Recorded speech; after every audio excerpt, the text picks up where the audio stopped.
ತರಕಾರಿ, ಕೋಳಿ, ಕುರಿ ಇತ್ಯಾದಿ ಕ್ಷೇತ್ರಗಳಲ್ಲಿ ಕೆಎಂಎಫ್ ಮಾದರಿಯ ಎಲ್ಲ ರೈತರ ಉತ್ಪಾದಕರ ಸಹಕಾರಿ ಸಂಘಗಳ ರಚನೆ, ಸಹಕಾರಿ ಕೃಷಿ ಕ್ಷೇತ್ರ, ಇದಕ್ಕೆ ಪೂರಕವಾದ ಕೃಷಿ ಆಧಾರಿತ ಸರ್ಕಾರಿ ಕೈಗಾರಿಕೆಗಳು ಸ್ಥಾಪನೆಯಾಗಬೇಕು.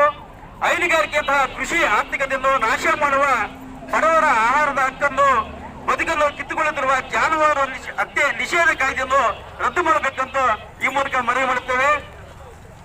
ಗ್ರಾಮೀಣ ಉದ್ಯೋಗ ಖಾತ್ರಿ ಯೋಜನೆಯಲ್ಲಿ ಸಮರ್ಪಕವಾಗಿ ಜಾರಿಯಾಗಬೇಕು.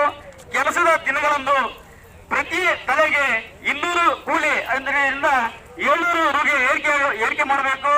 ನಗರ ಪ್ರದೇಶಗಳು ಸಹ ವಿಸ್ತರಣೆಯಾಗಬೇಕೆಂದು ನಮ್ಮಲ್ಲಿ ಬೇಡಿಕೆ ಇದೆ.